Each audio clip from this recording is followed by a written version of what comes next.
बुंदेलखंड के वीरान इलाके में एक छोटा सा गांव था निवारा। यहां लोग सूर्य ढलने से पहले अपने घरों में बंद हो जाते।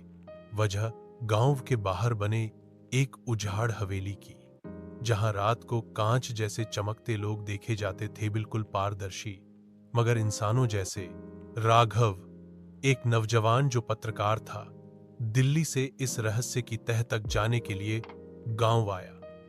गांव वालों ने बहुत मना किया, बाबा रात को हवेली के पास मत जाना, वहां जो दिखते हैं वो इंसान नहीं होते। मगर राघव ने ठान ली थी, मैं डरने वालों में से नहीं। राघव ने पहली रात ही हवेली के पास डेरा डाल दिया। 2 बजे अचानक हवा सन्नाटे को चीरती हुई चली और राघव ने देखा कुछ परछाइयां हवेली के खंडहर में दाखिल हो रही थी। जैसे ही वो पास गया, एक तेज चीख गूंज उठी और सब शांत हो गया। सुबह राघव ने हवेली का निरीक्षण किया।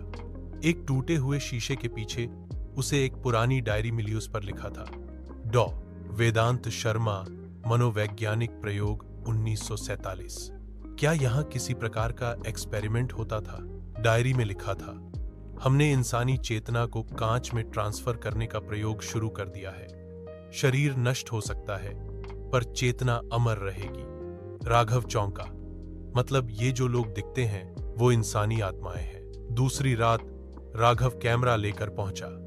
3 बजे कुछ आकृतियां दिखीं कांच जैसे, मगर आंखें जलती हुईं। उनमें से एक राघव के बेहद करीब आई और बोली, तुम हमें देख सकते हो? राघव पीछे हट गया, उसकी सांसें रुकने लगी। दूसरे दिन गांव के बुजुर्ग सोमनाथ ने राघव को बुलाया, बेटा जो तू देख रहा है वो हमारे पूर्वज हैं। डॉ शर्मा ने युद्धकाल में गांव के 17 लोगों पर प्रयोग किया।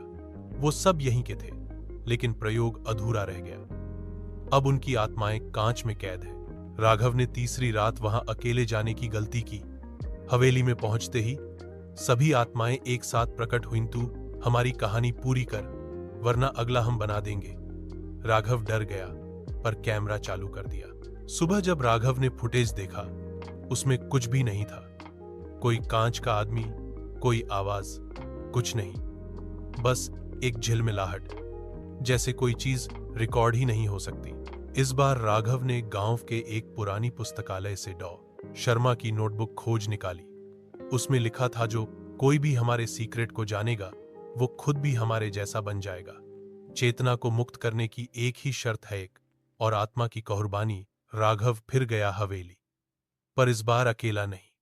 गांव का ही एक शराबी युवक भी उसके साथ गया। आत्माएं प्रकट हुईं, तुम आए हो कुर्बानी देने? राघव ने चुपचाप उस युवक को धक्का दिया।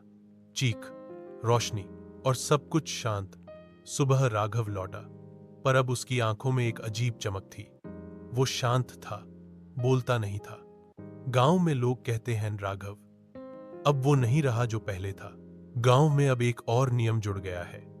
कोई पत्रकार अब हवेली के पास नहीं जाता, क्योंकि कांच के लोग अब 18 हो गए हैं और उनमें से एक कैमरा लेकर अक्सर हवेली में घूमता है।